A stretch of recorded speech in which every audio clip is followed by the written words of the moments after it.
Hello and welcome to Boomer Live. We are here to talk about the India versus Sri Lanka game which just got over. It was a second T20 between the two sides, and now the series is level at 1-1. Definitely, it's been a very interesting series as both the games went down the wire. First game was definitely won by India in Mumbai, and the second game in Pune, Sri Lanka fought back, and Sri Lanka fought back really well, which made sure that the game will be now going into the decider where you will have an eventual winner of the series. I have Sandeepani and Jaren to talk about it. But before that, once again, reminding you all to download our app. Remember that we are a fantasy platform. It's free to play fantasy platform, and you can play all these games on Boomer 11. The link is there in the bio. You just have to click on it if you are doing an Apple App Store or in Google Play Store, and absolute free, of course, to do it. So, welcome Sandeepani and Jaren. I'll get to Sandeepani first up. Great series so far, isn't it? Because at the start of the series, not a lot of people did expect these games to be going down the wire and every game to be so competitive. Now, at this point of stage in the series, you can say both the games was indeed a justification of how unpredictable T20 cricket is. Yeah, definitely, and I think it's a great way to start the year. The first two games both going down to the wire for Team India, and it's good that because we can see in the T20I format as we predicted or expected that a lot of new faces are getting a go, and they are trying out youngsters. They are trying out different new players who are sort of fitting into the role. Like Rahul Tripathi got a game tonight, and you had a completely new opening pair in the form of Ishan Kishan and Shubman Gill. But I would still say that Ishan Kishan and Subman Gill are more suited as an opening pair for the ODI format. Ishan Kishan has been in great form, did not good for him tonight. But other than that, I think Shubman Gill has struggled in T20s, not just in T20 internationals, in IPL as well, to get a move on. And the problem that we had with the previous team, that is Rohit Sharma and KL Rahul, was that they were not getting a move on early on in the innings. Even in the last game, India started off with 17 runs of the first over, and everybody thought that this was going to be something else. This was going to be a new sort of approach that India are going to new Team India taking on a new approach of attacking right from ball one. But then again, as the power play fizzled out, it only managed 41. And tonight as well, I mean, they lost 4 wickets in the power play itself. So no Yeah. momentum in the power play. So the opening pair in T20 international still a concern, but it's a team going through transition in T20s. So expect better things of them, and brilliant performance from Akshar Patel with the bat on both the games. I think this will do him a whole lot of good when it comes to in terms of confidence with the bat. He had that one solo innings against West Indies in West Indies last year in the ODIs, which sort of cemented his position for the T20I World Cup once Jadeja was injured.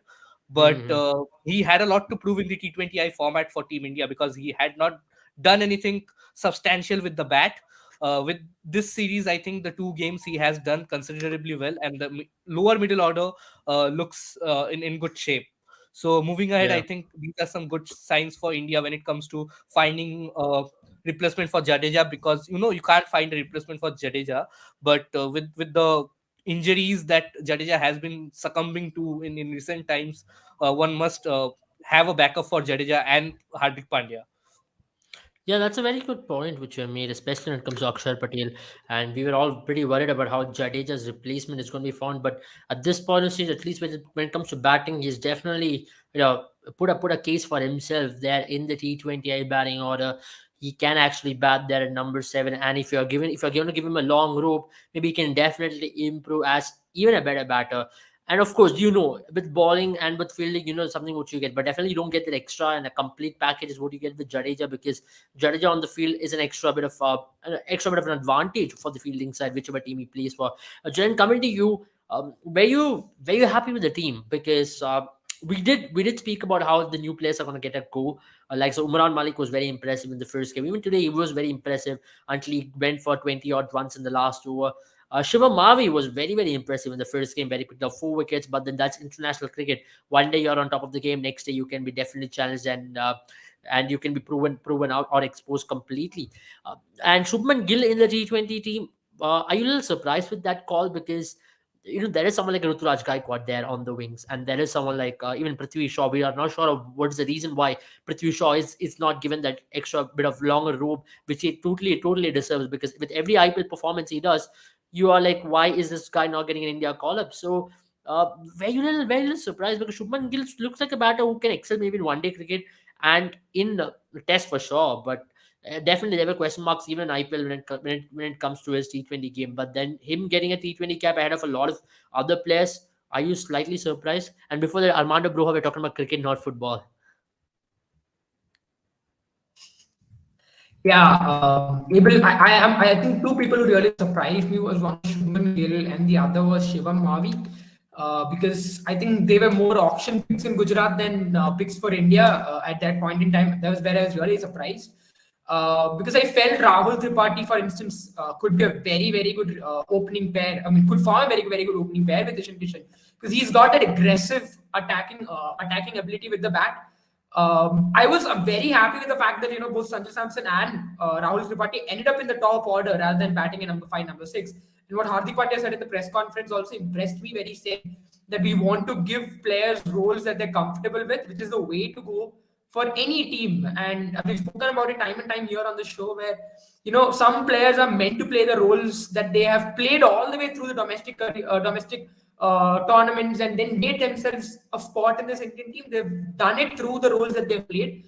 And that's where I'm a bit surprised that Shivam Mavi is bowling a death overs then. Because your Shivam Mavi's never been a death bowler. Even in Kolkata Knight Riders when he used to play, he was always that last resort option when someone was not available or someone had gone for extra runs. Again, today I was very surprised that that's what happened. This Indian team lacks a death bowler, Abel, and I think maybe that's the reason why Shiva Mavi is probably now going to be tried out there. But if that's the case, you need to try him out all three T20s. Bit baffled again that Akshay Patel bowled the last over yesterday. I understand what Hardik Pandya said about putting players under pressure, but you will never bowl Akshay Patel in the final overs of any game, which is important for you. So then why try him at all? I think that was maybe I felt, but I initially thought it was because of the cramps that Hardik Pandya faced. But now I think even today, the way he bowled, it just seems like he's not gonna be bowling with the in the 20th over or after maybe the 8th over. I think he's going to only bowl in the power plays. And so my point here is maybe Shivam Mavi isn't the pick as a death bowler, so that's where I'm a bit surprised. Because if you are Right. looking to play players in the roles that they play, then I don't think Shivam Mavi is a death bowler. I mean, That's a just very to add interesting to that, point. I think over the last decade or so, this Indian team, the captains have had a huge say in what players they want in the team. We saw with right, if you start with Dhoni as well, Yeah. right from Dhoni's captaincy career when it started. I mean, he had a soft corner for Suresh Raina, Ashwin, Jadeja. He introduced them into the game once they were a regular player in the CSK camp. Then talk about Kohli. He had a soft spot for, say, a Mohammad Siraj coming in, Yuzvendra Chahal getting a longer rope or a chance, and then with Rohit Sharma you have Kunal Pandya. So definitely Hardik Pandya bringing in Shivam Mavi and Shubman Gill is not a surprise. That they, it's just that they are sort of promoted or say accelerated down the pecking order, like accelerated up the pecking order, and it happens to a lot of players. It is lucky. I mean, Shivam Mavi and Shubman Gill are both very lucky to have Hardik Pandya as the captain, so they'll probably be getting a longer chance in the international in Mm, T20Is. That is, mm. I mean, if you Absolutely, Sanjivani. I if think I it think we would have should been talk some about it other in player, depth. he would have called for his head after two failures from Shubman Gill. But I'm quite sure that Hardik Pandya is going to stick with Shubman Gill even for the third T20I. Right, rightfully so. And maybe, yeah, you should give that longer rope as every player deserves. And Vikram rightly mentions no ball is a crime. Jaren, today you saw multiple no balls balled by Arshdeep Singh, and you did mention that India is lacking a death bowler, but Arshdeep has been your go-to death bowler for the last 6, 7 months. Whenever he has gotten that opportunity, he's done a fair enough job. But now he's coming back after a small layoff or whatever. He was rested for Bangladesh series when it comes to the one day series and the test series. Now he's back in the team. He's definitely looking rusty, and at the same time, him balling a lot of no balls has now become a concerning factor, because today he balled five, and those out of the five, it went for close to 20 runs, and that was a deciding factor ultimately in the game if you look at it. Yeah, I think Arshdeep has had two problems for with me throughout his career. I mean, he's done well for India. He's a strong character. We all love him for the character that he brings to the field. But two things that I feel. One, I sometimes feel, initially when he balls the new ball, he goes for the glory ball Yorker, and he ends up balling on the pads a lot, or the glory ball in swinger, right? The kind of ball that a left-hander hopes hits the middle stump or the leg stump. I've seen him try that way too often and actually end up on the legs of the batters. Today also we saw that initially in the first few overs where he balled, the first over that he balled, he kept straying onto the leg side. Second thing able again is a no ball. I sometimes feel that comes right after his hit for a boundary, where he tries to ball that effort ball and he ends up crossing the line. So for me, I think that's not the lack of practice or drills. I think it's more the mental block, I would say, because it's always for me. What I've noticed is he gets hit for a boundary and he wants to come back with extra pace, surprise the batter, and I think that's where he ends up crossing the line a little bit. But these no balls aren't huge no balls, Abel. So that's where I think there isn't a lot. I mean, I think it's one of those things that a ball has to iron out.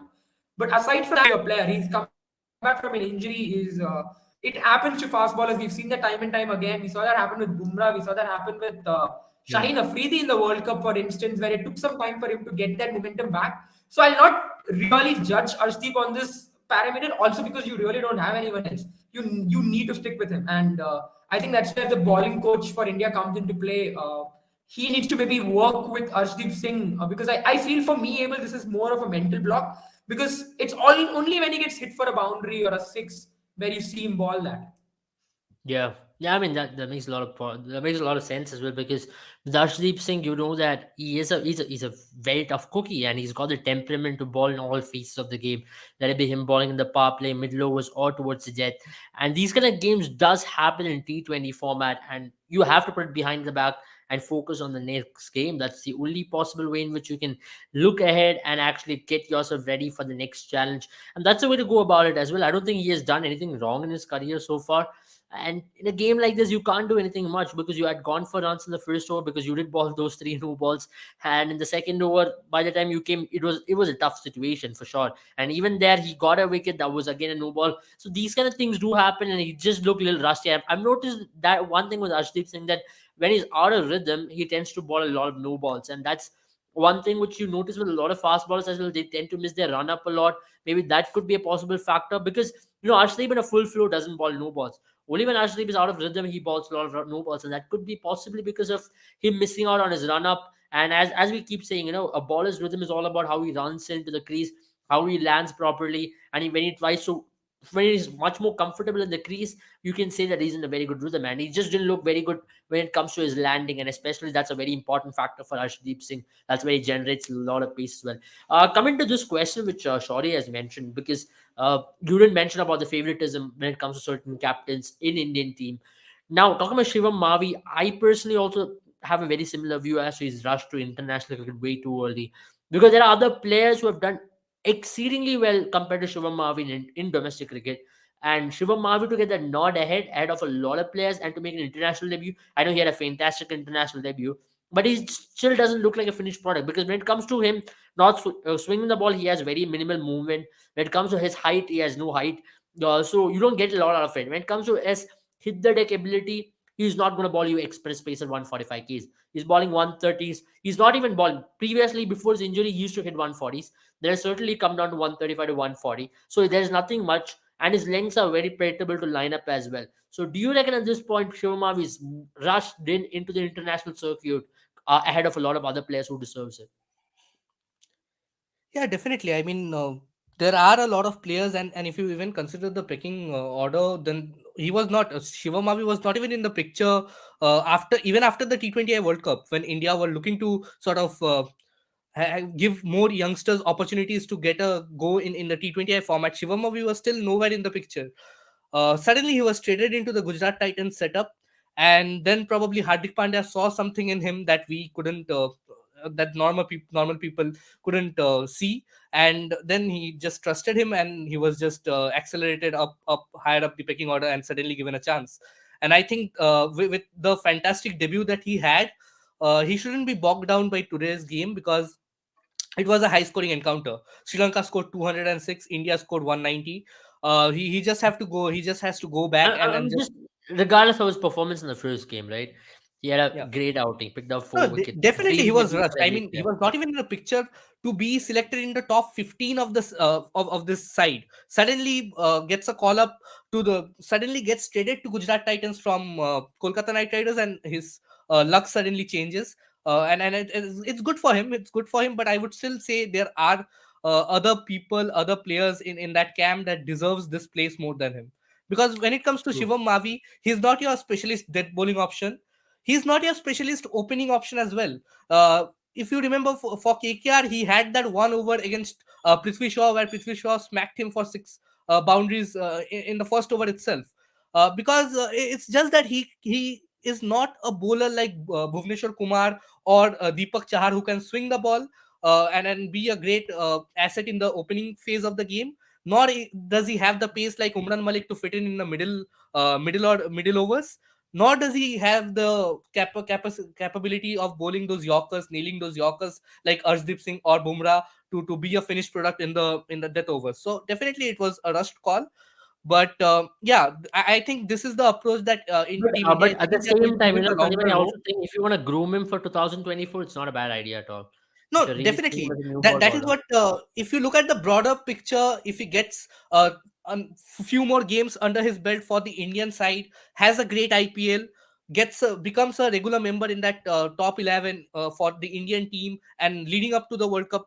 And then definitely you need some fresh faces for the 2024 T20 World Cup, because I don't want to see Mohammad Shami, Bhuvneshwar Kumar get another stint. Probably they will not get as well. They will not. Yeah. But yeah, I mean, whatever. So Shivamavi might be groomed into a great asset, but right now he's pretty average. Yeah, that's a very good point as well. Jaren, we look at the broader picture often, and it's so important to look at what is ahead and what is your ultimate goal. Ultimate goal with the T20 setup is, of course, the T20 World Cup, which will be played in 2024. You're looking at a complete transition thereby, where you're trying to invest on players, invest on youngsters who can actually win you the trophy. There in West Indies and USA in 2024. Now, if you look at the broader picture, you have to be patient. You have to try out things. You can't be talking about winning bilaterals all the time. You have to try out things. You have to experiment. In that cause, if you're losing bilaterals, you have to be able to take it as well, because that's the only way you're gonna improve. That's the only way you're gonna have that steep climb towards that ultimate glory, which we are missing for the longest period of time at this point. Yeah, I think I think it's the right point that Kapil Verma has mentioned here, because you can't have it both ways. You can't also win the bilateral series by doing everything that you've been doing before, and then hope that your team grows in the long term. Because you have to understand. I think for me, even if India lost 3-0 here, able, but I see the progress in ideology in the Indian team. I'm fine with it, as long as there's some growth, because you have to realize something is not going right. And by doing the same thing that we did earlier, by making sure we win bilateral series, by looking at short term goals and ignoring the longer term goals, what you do is you end up, repeating the same process, and then you really aren't going anywhere. You're always going 2 steps forward and then 4 steps back. And that's one thing that I'm still skeptical about. I still need to see things, because as Sandipani mentioned already, there is a little bit of things, some things that we have seen right with this Indian team over the years. I mean, I'm a huge fan of MS Dhoni, but it is he who started this culture where he trusted Suresh Raina, Ravindra Jadeja, and a few other players as well. And I can understand that as a captain, you especially in cricket, which is not as data governed as some of the other sports, where especially when Dhoni was the captain. You have to go back to that era where Dhoni was a captain. Cricket was not as data driven. The best captains in the world were more instinct driven. The likes of MS Dhoni. I think probably the best example is Dhoni right there. He was a very instinct driven captain. He still now doesn't focus on data as much as some of the other captains in modern era cricket does. So he is someone who began with that instinct. So he trusted Suresh Raina and Ravindra Jadeja because Ashwin, because these players did the job for him wherever he went. But I think over the years now, that culture is followed with Virat Kohli, Rohit Sharma, now Hardik Pandya. Those things need to change, and that's where I'm a bit skeptical still able. That's where Shubman Gill, for instance, opening the batting in one day T20 cricket is a bit surprising for me, because he hasn't really done what a Rahul Tripathi has done over the years. It's just Yeah. unfair on the guy that you are only putting him in the team because Sanjay Samson is injured. he should be in the team, I feel, ahead of maybe. See, I can understand Rituraj Gaikwad again, it doesn't fit the profile of the opener we require. Ishan Kishan, I feel, is still got it in him. There's a mental block, but Yeah. you've seen him do that in patches where he's getting off Yeah. to a good Today start. also Ishan Kishan But got out I don't see that playing a really with flaw. Shubman Gill, even when he's on the.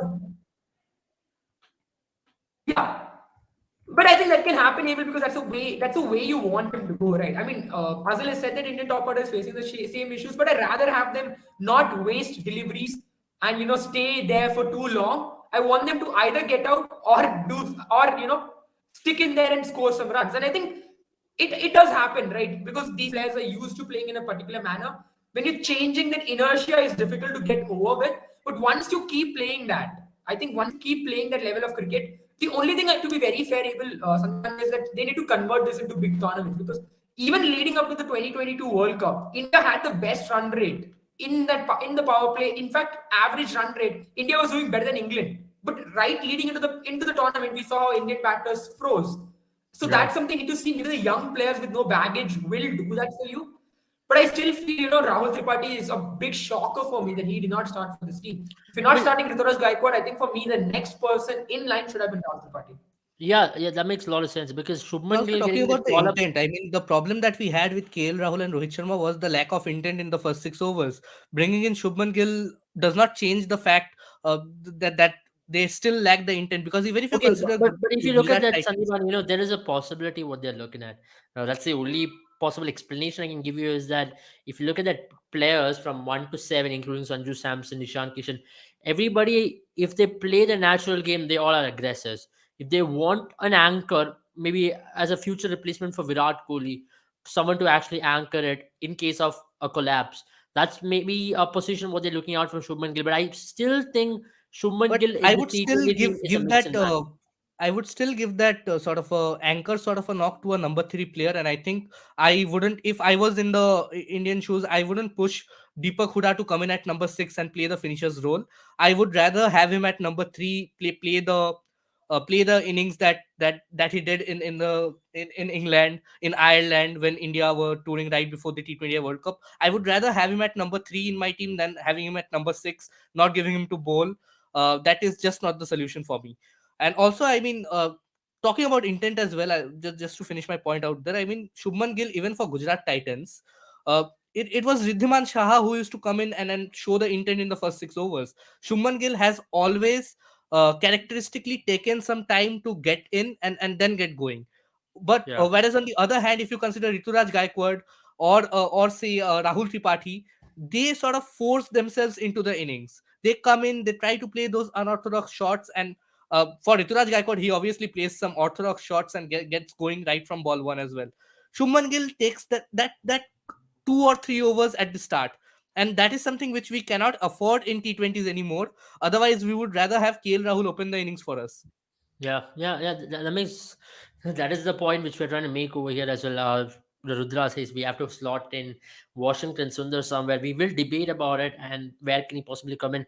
Kapil says with the same problem continues with the older ones as even for the younger ones as well. Jaren, when we talk about someone like a Shubman Gill, right? He got that call up ahead of a lot of other players. If you have to talk about the list, Michael has rightly mentioned about Prithvi Shaw here as well. Do you think is it just unfair on players who are actually grinding it out in the domestic cricket who have got better intent? Now, for example, yesterday Ditesh Sharma getting called up was a very positive move because he earned that call up just because of his strike rate, what he has done in domestic cricket, and what he did also in IPL. You know what he comes in with. He's a player who can finish the games for you. He's got that ability. He's a very good spin hitter through the middle overs. He's a handy keeper as well if need be. So if you're going in that direction, someone like a Shubman Gill does not really fit into that system. And Sanjeev, you mentioned about Deepak Huda. So where do you actually slot in Deepak Huda? Because if you're trying to groom Deepak Huda as a finisher, then he should be playing as a finisher in almost every game. Even for his franchise, he should be batting at number 6 because you need finishers at this point. You have plenty of number 3, number 4 in the country at this point. We have Sanju Samson, we have Rahul Tripathi, you have Surya Kumar Yadav. So there, if you want to slot in Deepak Huda, it just doesn't fit in, isn't it?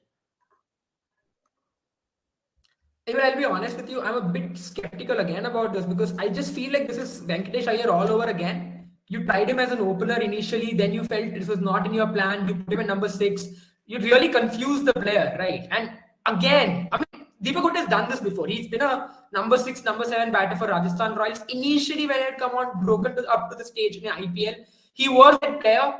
But now again, I don't know. I think against the Sri Lankan team, right, where you have a Vandu Hasaranga and a Krishna ball in those last 5 overs, I think Deepak Hooda is not a bad option. He can take on the spinners. It's very good against the spinners. We saw that in the Irish series as well, where he went after the spin bowling. But now my question is, what happens when you have a team which depends on the likes of, let's say, Mark Wood or Mitchell Stark or Josh Hazelwood to take ball in those final overs, or Joffrey Archer, for instance? Does Deepak Hooda have the same range really to go after these ballers that he has against the likes of maybe Krishna and Harsaranga? That's where I'm a bit skeptical. I feel, again, as Sandeep mentioned, if you put him there, you need to groom him, right? That's what England did with Sam Curran. England decided that Sam Curran is going to be a death bowling option. They balled him for 12 months in that option before, in that area, before he went on to play the World Cup. It was not a flash in the pan, Sam Curran's batting in the World Cup. There was a method to that madness, or rather, there was method to the method of, the way he was groomed to that. Not only that, I did speak a long time back about how Indian teams should approach the domestic circuit as well. You should tell these players, we are looking to put you in the team, but we are only looking to put you in the team because of in this particular role. So we want you to play this particular role. So at least, if not in the IPL franchise, maybe the franchises might not be comfortable doing that, but at least you can do that in the nets on your own time in a domestic tournament. Even if you don't play that, end up playing in that role, at least do let the players know this is what we're looking to do with you. These are our plans. That's the only way you can groom them, right? For me, again, we speak about English revolution really, but English revolution began with a generation of players, who played the Pro 40 or the T20s, and those players were very aggressive players. If you're really interested, go back and check the records of Pro 40 when it comes to Josh Butler, Alex Hales, Moeen Ali. When these players were young players, you look at the strike rates they've played it; those are baffling strike rates. Those are scary strike rates. And I'm talking in an era where Sachin Tendulkar used to bat, or they used to have the likes of we used to have players like Graham Smith, who used to play at maybe 80, 85 in the one day circuit. That's the era I'm talking about, when these players were domestic players. So it's not like English, they one day just decided to, okay, maybe now we to attack. They got the players. They told them these are the roles you want you to play. Why doesn't a Joe Root play T20 cricket for England anymore? Not because he's a bad T20 player. He still plays the 100, if I'm not wrong. He was in the 100 in the first time as well. It's just the fact that he doesn't fit in to those plans that English team has, and that's the reason why he's not, because he's a bad player. And that's where I think India needs to move on from how good a player is and to how good a player is in the specific role you want them to play. Yeah, makes a lot of sense. But let's come back to the game today. What do you make of Dasun Shanaka, right? I think we have to talk about him because he has been impressive and very mightily impressive for Sri Lankan team. If we just talk about the game at whole, you understood that the game really turned it around. Of course, Kushal Mendes gave that very very quick start where he took on the ballers, but then there was a sudden slump as well. Umran Malik came and picked up Rajapaksha. Then Chehel came out and picked a couple of wickets there. Akshar was trying to put the brakes, but with Dasun Shanaka, with every game he's playing, he's definitely improving. And now a lot of IPL teams also having an eye on him, because they would have felt like at this point they missed a trick in not picking him, because with Dasun Shanaka, what you get is a three-faceted cricketer who can do the finisher's job role. He has got a 360-degree game. He's got a very good range as well against pace. Sanjivani, you think Dasun Shanaka is highly underrated at this point in international cricket?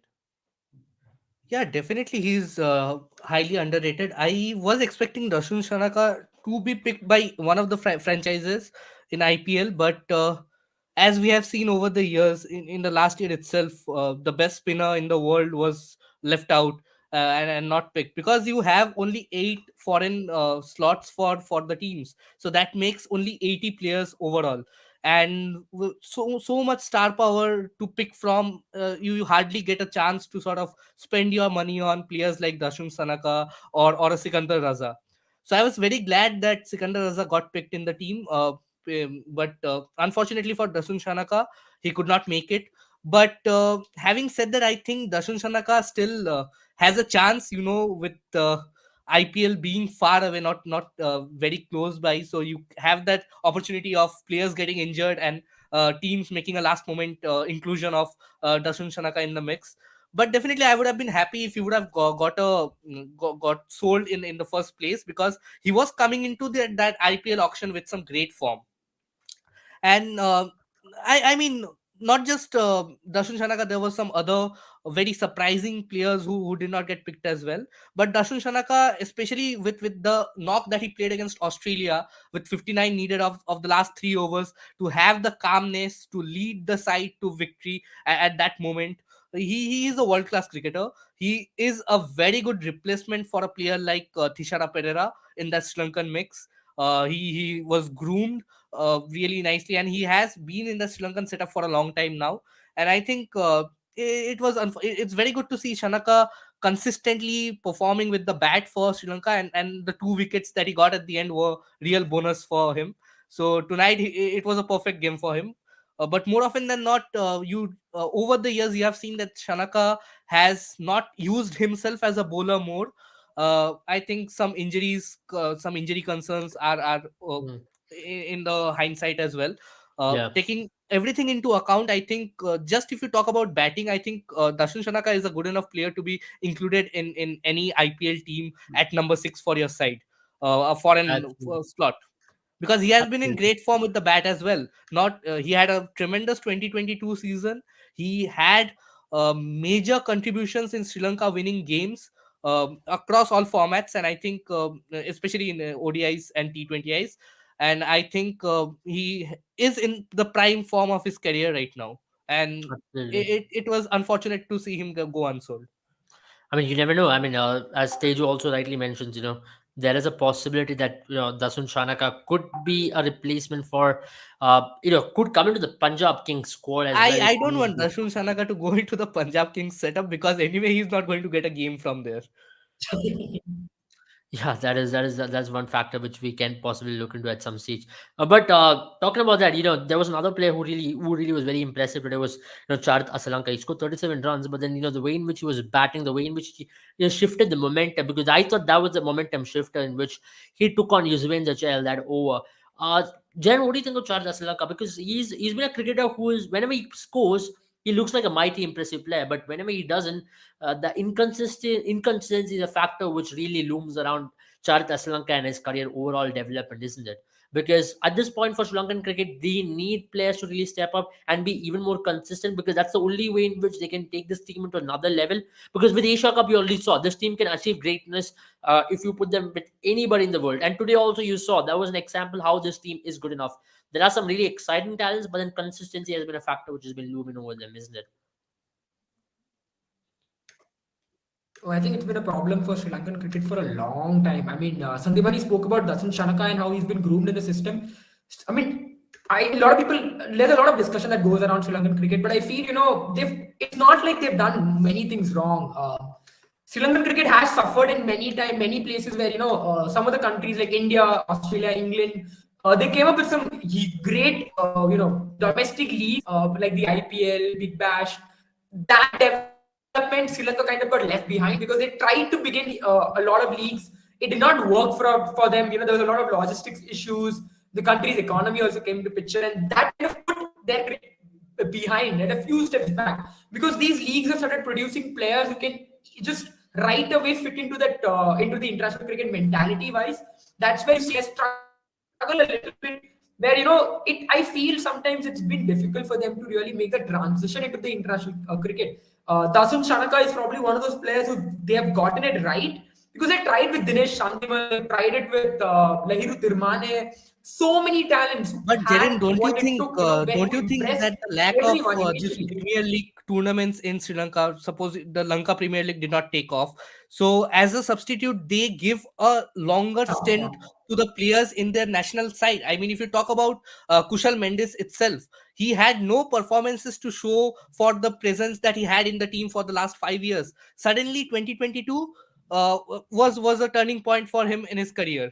But these things backfire with Dasun Shanaka too. Dasun Shanaka was given a long stint in the Sri Lankan side, and there was a phase when Dasun Shanaka was not performing with the bat or with the ball, but Sri Lanka still Yeah. stood by him. And this has been the case with Asalanka, Gunatilaka. You see a lot of players that Sri Lanka just keep on persisting with the same 11 because Yeah. they don't have the luxury of uh, playing these I Yeah. sort of a lot of Sri Lankan players don't get picked for IPL.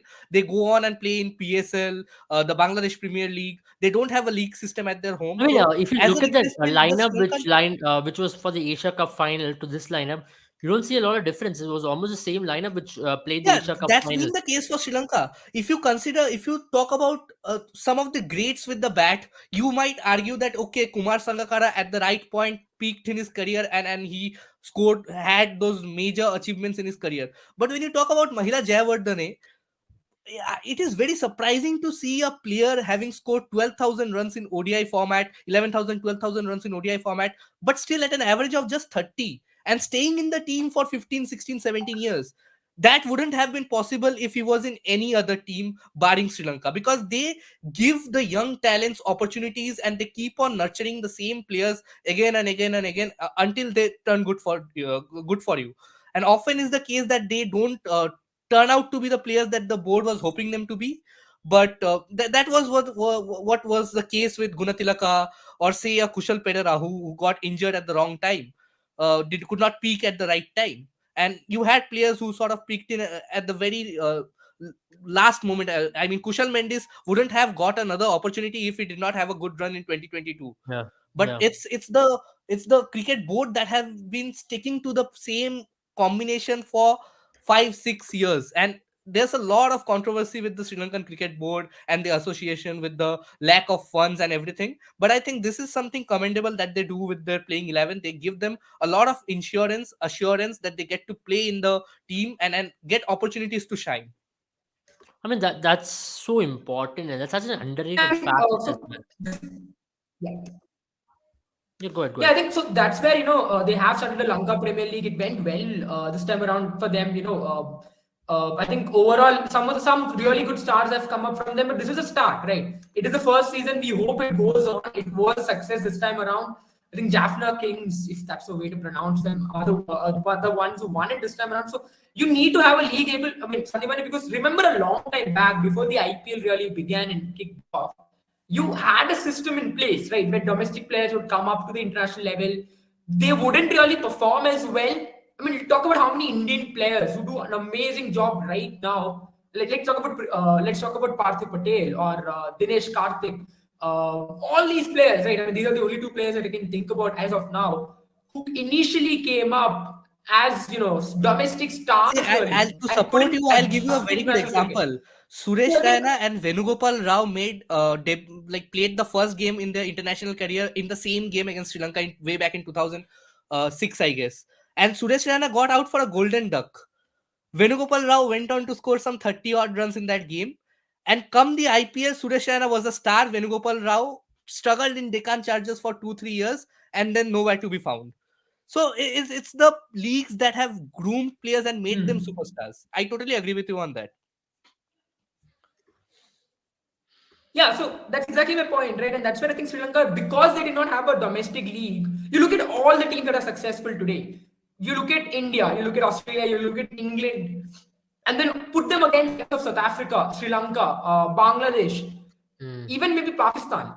All these player teams, right? They began their leagues a lot later than these teams. That's where India really grew exponentially as a cricket team. 2007, yes, there are a lot of detractors who keep saying that India not won a trophy since that. But look at how Indian team has become, where Indian team has gone to. Now players don't have that fear anymore of entering international cricket. That's the one thing that IPL does. That's the one thing that 100 does. That's the one thing that Big Bash is doing, especially Indian Premier League, because of the kind of first movers advantage it had. Everyone wants to play the Indian Premier League. So today you're going to be playing Cameron. Let's say you're going to be playing against David Brewis, a 19-year-old domestic player from India. Now this David Brewis is going to become a star for South Africa in the next 5 years, but you haven't lost on development against him. Just because you play in the same league, you know what a David Brewis is capable of. I mean, let's take the example of Ritik Shawkin, right? Who shares a camp with Devil Brewis. Now let's say Devil Brewis and I think am I facing some network issues? Yeah, you are. You've been facing it throughout, but your audio is fine. So I think let's just keep going. Maybe I'll just mute my camera. I mean, I'll switch off my camera for a while it gets better, Yeah, so I yeah, can be good. heard better. So yeah, as I was Yeah. saying, right, Ritik Shawkin who's been sharing the camp with Devil Brewis for 2 years. Now, when Devil Brewis becomes a star, he knows what a Devil Brewis is all about. And I'm just not talking about Mumbai Indians players. There's so many youngsters who do that. So that's where I think Sri Lanka is now on the path. Look at how Pakistan cricket has improved in the past few years with PSL, right? How youngsters are coming up ahead But who are really Jared, taking up let me the be very stage. honest with you. So In this Sri is Lanka, where we it's need just the not about the domestic league leagues. system. In Sri Lanka, if you look at talents historically, right? I'm just going to give you an example from 1980s. The biggest success of Sri Lankan cricket came in '96 with Ranatunga's team going on to win the World Cup. If you look at from there to having Sangakkara, Jayawardene, maybe from Angelo Matthews, all these stars have come from one factor. In India, you talk about Ranji Trophy. In Sri Lanka, you don't have a domestic setup like that. It is school cricket, which is a breeding ground for talent in Sri Lanka. So if you perform well in school cricket, because school cricket is extremely competitive in Sri Lanka, in Colombo is the hub for school cricket teams, and that's where you really come up with. That's where you really take that big stride. And the moment you start doing well in school cricket, there are a lot of eyes on you. From there on, either you go on to play for Sinhalese Union or Tamil Union. That's how it's divided in Sri Lanka. And now that's where now the Sri Lankan setup is coming up, even with Lanka Premier League. It's not like you're seeing a lot of talents. Whatever talents you're seeing is from the under 19 systems, school cricket. Now, for example, Mahesh Patirana, who plays for Chennai Super Kings, how did he really come into the complete radar of things? He had a very good under 19 World Cup. All of a sudden, Chennai Super Kings noticed him. He had that extra bit of potential in going up the next stage. He got called up. Similarly, there are a lot of players like this who really gets. Kushal Mendes is a very fine example. One of them. He came out with a lot of reputation to be the next big thing. And if you all remember, he played a fine innings way back in 2017 against Australia in a Test series, which captured a lot of eyeballs. But Yeah. from there, he did not really take the next stride in international cricket, and that's where Sri Lanka also was extremely persistent. That's why Sandeep Bandi's point is very relevant. Sri Lanka did not drop him. Sri Lanka could have easily dropped him. And if he was in India, you would have not even heard of Kushal Mendes if after that one performance. So a very similar case like what happened with Manoj Tiwari, right? Manoj Tiwari went on to do very well in India, but he was dropped right after a few bad performances. Though he scored one of those very good one-day hundreds against West Indies, if I remember. He made a debut in Australia, I and after mean, the talk Australian series, about he could have Tarun well been Nair, for dropped. instance, Abel. A Tarun triple Nair, yeah. hundred, a triple hundred, and a few bad innings, and he's off the radar. He's not even in the Ranji team nowadays.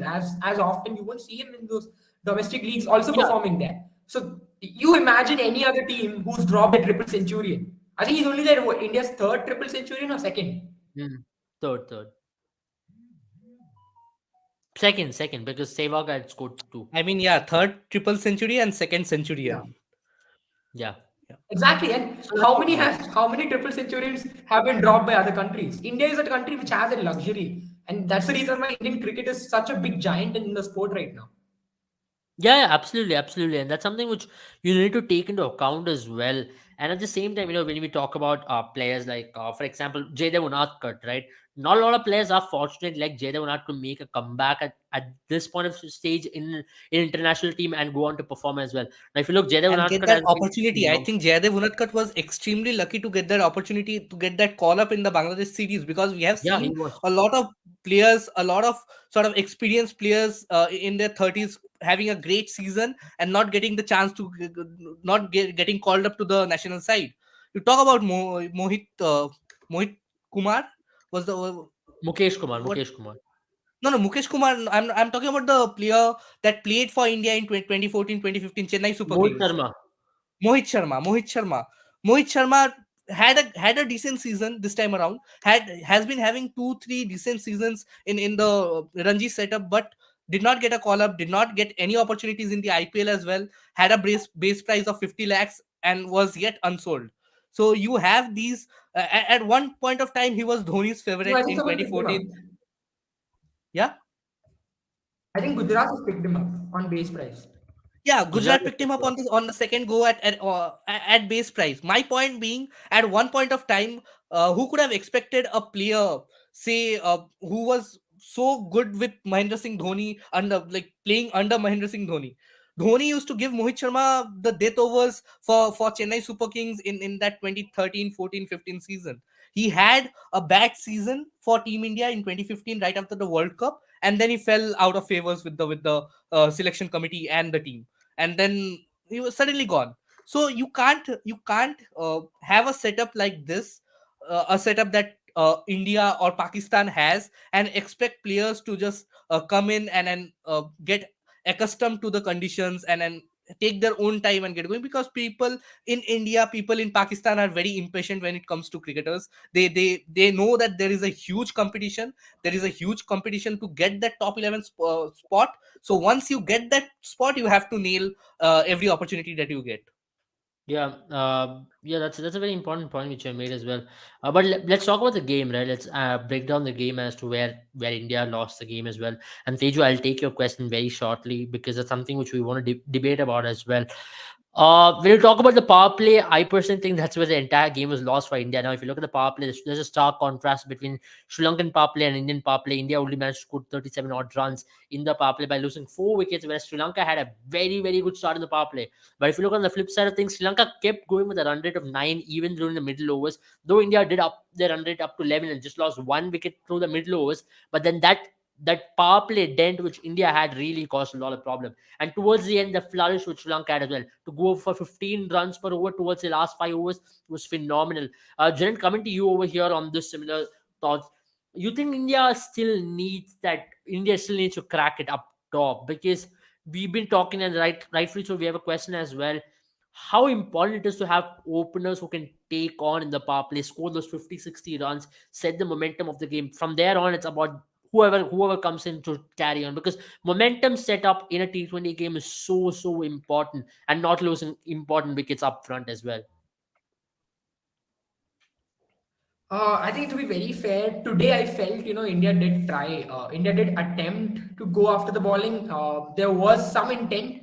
Not talking about Shubman Gill But as you such, had no but other from Rahul options, Tripathi Jared. and Ishan Kishan. Sorry. You had no other option other than to go up front because you were chasing 207. Yeah, I mean, but you have to say that, I mean, they could have been. I mean, if you remember, India's approach always used to be to, not lose any wickets, score 40 runs.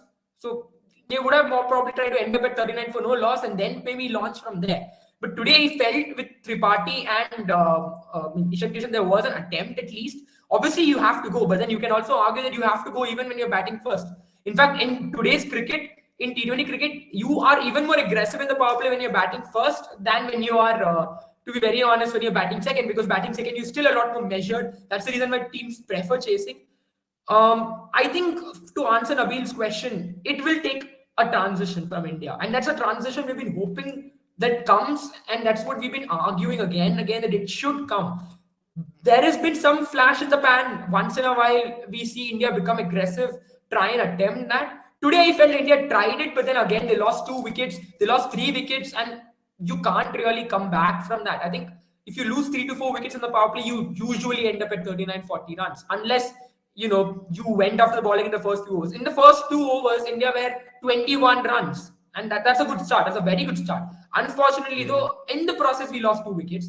And I think from there on, we kind of slowed down, which is fair enough. I felt that because we slowed down there, you see in the middle overs, India did a decent job. And I think so that's fair to me, because you sometimes have to pump the brakes when you realize, that things aren't going your way. I But mean, yeah, I that's how you think can look at the overall, strike rate of able, Indian batters as well, right? Shubman Gill, I don't think yeah. he's just played 3 balls, and I don't think it's the right way to judge his strike rate there. But Rahul Tripathi did show the intent, but that one blow on his head really kind of shook him up slightly, and he was looking very, very edgy, and he's very fidgety cricketer as well. That's something which you need to consider when you talk about Rahul Tripathi. I Hmm. still thought Deepak Hooda, it was a game for Deepak Hooda to really show his skills, because what Akshar Patel did, maybe even Deepak Hooda could have done it alongside Surya Kumar Yadav, because there was a phase in the game where Surya Kumar Yadav also was struggling to get the ball away. He was taking his time, and it was not easy. It was not easy for Surya Kumar Yadav to come and take the game on. I thought it was one of those days where Surya Kumar Yadav felt like he was not striking the ball well initially, but he spent the time there, and he knew that he had the game to take the game on from any point of view in the game. But then Akshar Patel was the standard performer. How do you see that? Because when you talk about the top three, even in today's game, that there is no solidity, there is no kind of belief which it instills on us fans, on anyone, that they can actually give you that 60 for no loss kind of a start, or 50 for no loss kind of a start in 6 overs. Because if you look at that top order, there is a lot of holes up there. Because with Ishan Kishan, you know that he has got major chunks in his armory when it comes to him facing pace bowling, or when it comes to Shubman Gill, his strike rate is an issue. Rahul Tripathi, way too early to judge. I still think he's a very good fit into this Indian team anywhere in that batting order. Sanjay, what are your thoughts on that, especially when it comes to top three, and how should be the way in which India should be moving ahead from here on? I think first of all, you should have a clear sort of approach. You should have a clear. It should be clear in your head. What do you want to do? Do you want to keep wickets in hand in the first 10 so that you can accelerate towards the last 10, or do you want to go out there and be fearless no matter you if you're even if you're losing wickets? I would have been happy if India would have stuck to one approach, because over the last year we have seen that with Rohit Sharma coming in right before the T20I World Cup, being the T20I captain, coming in stating that this is the new India with new approach. We were seeing that on certain occasions India were just coming out there and trying to go after the bowling right from ball one. If you consider that bilateral series against South Africa, they were chasing some 220, 230. They lost 4 wickets in the power play, but they were 65 for 4 or 66 for 4 after the first six. Whereas Yeah. on the contrary, tonight they were 39 for 4 in the first six, chasing 206. You just can't afford that. I feel they were just caught in between two minds whether we should, because the target was steep. They wanted to accelerate, but they wanted to keep wickets in hand as well. So batsman got caught in between two minds, and it was difficult to start on in this pitch. Once a player had played 10-15 balls, it was getting easier to bat on, and we saw Akshar Patel capitalizing, scoring 65 of 31. That was a magnificent innings. But I think, rightly mentioned, Deepak Huda could have done that. Not just Deepak Huda, I think, yeah, obviously Rahul Tripathi got that got a bit disrupted and then got out. But you could have had Hardik Pandya or Deepak Huda coming in at 5, coming in at 6, doing the job what Akshar Patel did for the team, and they could have accelerated 3 overs earlier than what they actually went on to do. Because when they lost, I think Deepak Huda, they were 58 for Mm, 5 at the end of almost the 10th over. So mm, basically, India went on to score 140 odd runs in the last 10 overs, and yet they lost the game because they did not have anything in the first 10 overs. And that has been the case with Team India over the last year. India does not have anything to show for with the bat in the first 10 overs. They are hardly scoring 70, 75 runs, losing 2, 3 wickets. On good days, they are not losing wickets, but there is no intent, and then they're still managing 70, 75 of the first 10. And it's been, you can say they have been unlucky at times, but one can't find a single specific issue with this team. Because mm. on occasions where India goes on to have a great start, score 90-95 runs of the first 10 overs, you still see them struggling to a score of 175, 180, like we saw in the Asia Cup against Pakistan. They had Mm. gone off to a flat, even against Sri Lanka. They had I gone mean, off that's to a where I flat. think we should have, you know, it's okay to lose wickets, but at the same time, I still think if you lose wickets and if you score at a very high tempo, you can still end up scoring 180, 190 odd. Yeah, but And on then a good you day, you should can go have up to that total. approach. You should have that mindset to go out there, be fearless. And I think this, not just this Indian team, I think it has got to do with the management. You just can't blame the players. If different set of players are coming into the team and struggling to score in the first 10 overs, then there is something wrong with the management, because they are not getting the right instructions from the management that you can go out there, be fearless. Your spot is not in danger. You see a Rahul Tripathi coming in, playing his first game, uh, with a target of 207 and with a gun on his head, that you have 2 bad games, we have Sanju Samson fit, you are out of the team. You have a Shubman Gill coming in, opening the batting for Team India with a gun in the head once again, that he has been uh, like promoted ahead of, say, a Prithvi Shaw or a KL Rahul. You have to perform. You I have to also think perform. that's not the right way to go ahead, especially if you are going to play in Definitely T20 not the right way to leadership go in the about it. long run. Players can go out there, sort of express themselves freely, go out there with an aggressive intent if they don't have that pressure of being dropped. and But that I is like the way something very hard to find in this Indian team. today Rahul Tripathi was going. It just looked like he kind of belonged in that international stage. I know he only scored 5 runs, but then the kind of intent or whatever he showed in the crease, it looked like he That was is very Rahul assured. Tripathi. Rahul Tripathi has always been that. Be it for Rising Pune Super Giants, be it for KKR, be it for Sunrisers Hyderabad.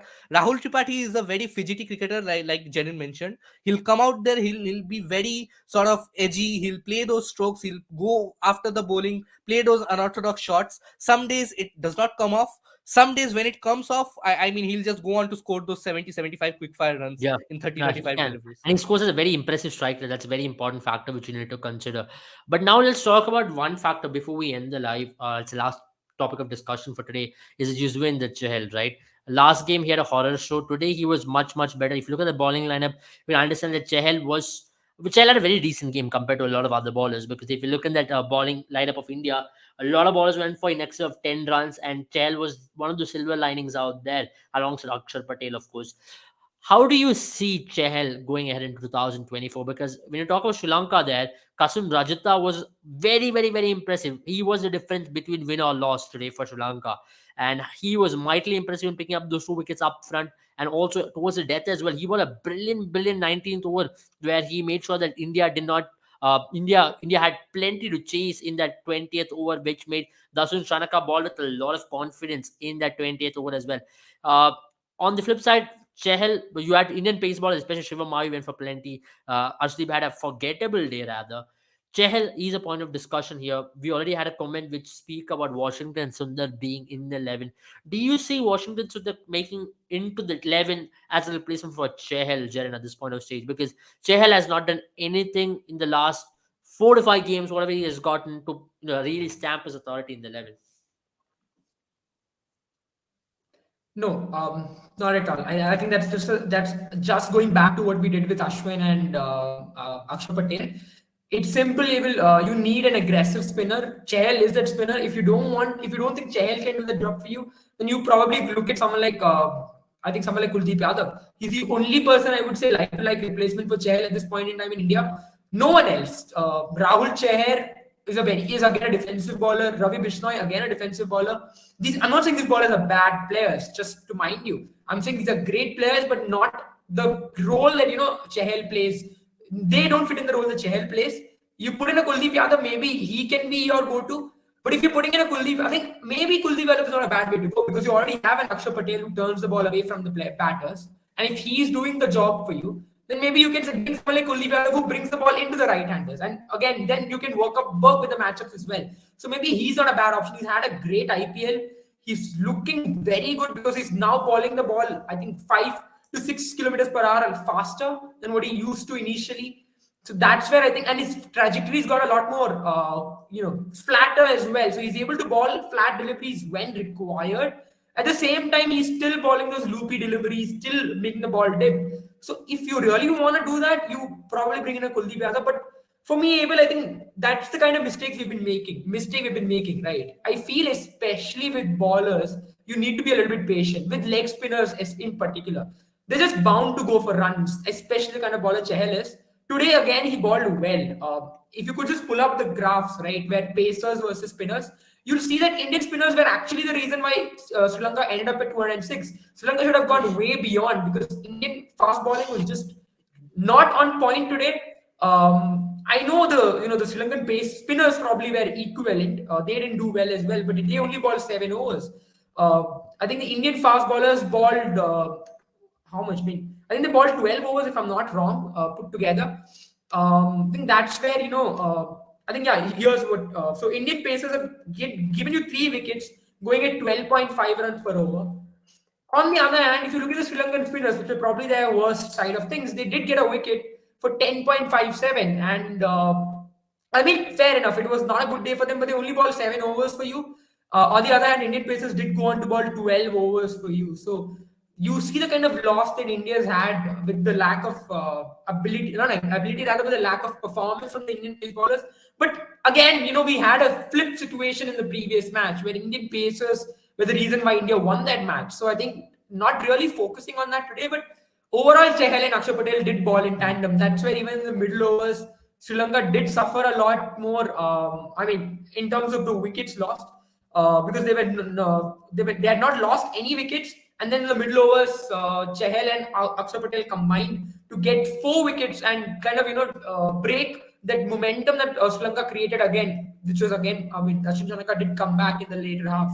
But you have to give credit to Indian spinners today, and I think Akshar Patel did. I mean, Chahal did play a supporting role. It's not a bad performance from him today. So I feel you need to be a little bit more patient with him because you don't want a Kuldeep Yadav kind of situation where you drop Chahal now and then just throw his confidence off, because these are the times you need to stick with your players. And I think this is the I kind mean, of that's something we moment should when the Indian discuss as management well needs to because sit down with Chahal and say, we give you 3-4 series. Chahal was part of your T20 setup for throughout the 2022 season, and all of a sudden, come the World Cup, he was dropped once again. So I'm very, very unsure as to what you see out of Chahal, Yeah. because 2024 is still a year away. You know, his consistency is certainly dipped when it comes to Chahal. Chahal did have an impact in team way before, but he has become very much more defensive as well. And if you look at his trajectory today, he was much more flatter through the air. There's nothing which suggests me that Chahal is a very aggressive bowler, and hence you should have him in your team. And that's why I rose this point as well, because if he's a very aggressive bowler, I would have seen it in terms of his trajectory, in terms of the way in which he gets that dip, which is not the case here. He's not getting that dip. He's not able to get that trajectory up there. He's not able to bring the batter forward, which used to be his classic mode of dismissal. If you talk about Chahal in his prime, That Chahal in his has been prime. our problem with not just Chahal, with Adil Rashid as well. I mean, we were complaining about Adil Rashid being a part of that playing 11 in that England setup for the T20I World Cup just because of that simple reason that he was not aggressive enough. He was not attacking. He was bowling those defensive lines. He was bowling flat. Same is the case. Same has been the case with Chahal over the last couple of months or so. You see Chahal trying to sort of flight the ball up in the first over, and if he gets hit for a boundary, or specifically if he gets hit for a six, you just see Chahal bowling way flatter and trying to bowl outside the off stump, which is something that if you have to bowl like that, then I would rather have a Rahul Chahar or a Ravi Yeah, Bishnoi that's a who whole are point which I better was trying to make defensive bowlers as well. than Because Chahal. if Chahal is not going to do that, you rather bring Kuldeep Yadav, Washington Sundar, or anyone But who can do having the said that, similar I job. mean, with Akshar Patel being in your team, or be it Akshar Patel or Washington Sundar or Ravindra Jadeja, all three of them are hit the deck sort of flat bowlers who are not very aggressive. You miss and they will hit and they'll get pick up those wickets, but they don't have the spinner quality, like to spin the ball. They No, are way flatter why in I'm the kind line. of vouching for Washington Sundar is also that today also you saw an importance of having a batter at number 8. You need a number 8 batter who can actually do a very good job with the bat. And T20 cricket, it's become even more concerning. It's even more required at this point. Deepak Chahar, But Shardul don't you think Thakur, with Washington Sundar and Akshar Patel both being a part of that playing 11, it the is it spinners is will it not is be something impactful which with is the a ball? concerning factor. It is, I do agree on that, but you need a number 8, or else you develop a fast bowler who can hit a long ball. For I don't me, know who it I is think gonna be, that's but where, then we have. so So that's my point I raised very initially, right? When we did the preview, I think, where I spoke about how you need to have there are two kind of spinners really, or rather bowling on spinners or bowling all rounders. You have one kind of spinner. I think probably Ashwin is a very good example in Test cricket, who turns the ball, whose main role in the team is to be your number one spinner, or at least a good spinner of the team. I think probably a good example again is Wantu Hasaranga. I think he's probably the best example in I T20 think cricket. Shadab His Khan is a main role in perfect Sri Lankan example in team. T20 cricket. Shadab Khan also probably. I think Shadab Khan has become a lot more blurred now because I think Jaren is facing some issues. I think we can. Yeah, just to carry on that point, I think I would totally agree with Jerin with the fact that you should persist with Chahal, because having two defensive bowling options as your spinners is not the way to go. If you want to drop Chahal, having said that, if you want to drop Chahal, I think Kuldeep Yadav is the like to like replacement. And if I was Kuldeep Yadav right now, I would go to the selectors every night and knock at their door and say, why am I not in the playing 11 right now? Give him the opportunity. He has been in the form of his career. When Kuldeep Yadav was making a name for himself, he was coming up as a Chinaman, which is quite rare, and people compared him with Brad Hogg, and he was in that KKR setup. Both Hogg and Kuldeep Yadav were in the KKR setup in 2015-16 IPL, or Hmm. somewhere 16-17 IPL, and then he started to be a regular player in that Indian setup. Suddenly there were injuries. There was a dip in form, but since then, since 2022, Delhi Capitals coming in, buying Kuldeep Yadav, giving him opportunities. He has done nothing wrong. He has not put a Yeah. step wrong. Give him an opportunity in the test side. He has performed. Give him an opportunity in the T20I setup. He has performed. In the ODIs, he has performed. I don't understand. Yeah, with I mean, he's Chahal just performing unlucky. well. Is my only thing. Yeah, he's Even very when unlucky. Very Kuldeep got unlucky. And dropped, his ODI figures were outstanding, or even his T20 figures were really good. There is okay his in T20I IPL he figures had. are still now very good. I mean, he averages less than 20. And what else do you want from a left-arm Chinaman if he averages less than 20? Yeah, yeah. You dropped him based on his IPL performance, and if IPL was a benchmark, then a lot of Indian star batters shouldn't be even be getting into the team because IPL is not a benchmark because whatever he's done for national team was just ignored overnight. He picked up a fifer for you in overseas soil, completely ignored that. He picked But up a also four for he but picked up a also fifer even Abel, in the Bangladesh test match. Next he match he had was a dropped. brilliant IPL in 2022. I You mean, might Kuldeep argue that Yadav yeah, took the most Chahal had a unluckiest better cricketer. IPL. Yeah, Chahal had a better IPL, but right after the IPL, when the teams were announced, why was Ravi Bishnoi given the nod ahead of Kuldeep Yadav? That is yeah, yeah. something that baffles me. A player in his prime form making a comeback, he had all the right sort of elements to have a great comeback year, a year like what Hardik Pandya had for the Indian setup, or say Kushal Mendis had for Sri Lanka, David Miller had for South Africa. Kuldeep Yadav had all the elements to have that sort of a year for Team India, and he had that sort of a year for Team India. He got a game against West Indies, picked up 4 wickets. He played in one of those T20I matches. He picked up a couple of wickets. Give him the opportunity in the test matches. He was the player of the match.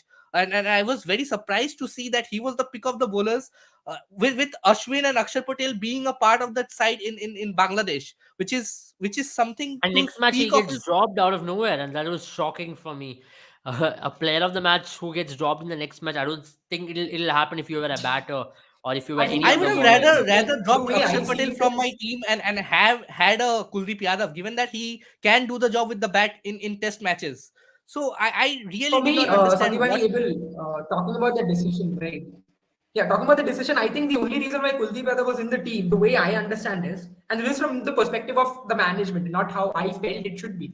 The way I thought is, I think they wanted to play Jaydev Unadkat, but Unadkat couldn't arrive in Bangladesh on time for him to join with the team, to train with the team. I think he arrived on the second day of the test, not on the day, on not even on day Jared, one. we So I lost think that. the idea is they We were very played. close to losing that match.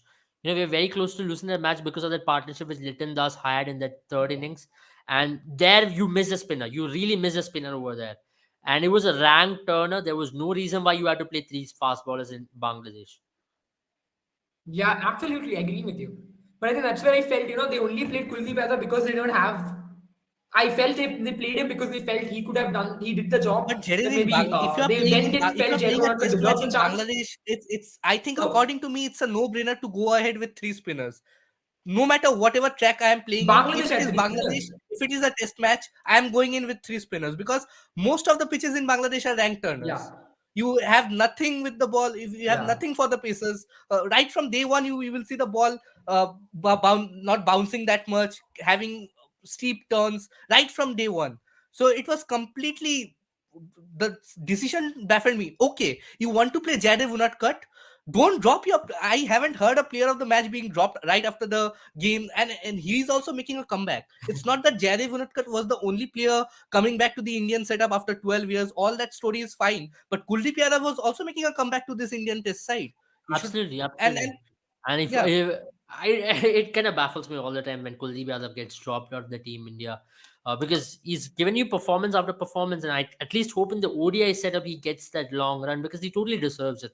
And I think at this point of stage, with the kind of form he is in, and with the kind of form which Chahal is not currently showing, I think Kuldeep Yadav should be your number one spinner in India for the T20 for that ODI World Cup, which will be played in 10 months from now. So that's my only take on that particular issue. Let's see how his IPL goes But as the well, because thing IPL that is going to be a India deciding have factor in India. persisted with Chahal, and Chahal had a very good IPL.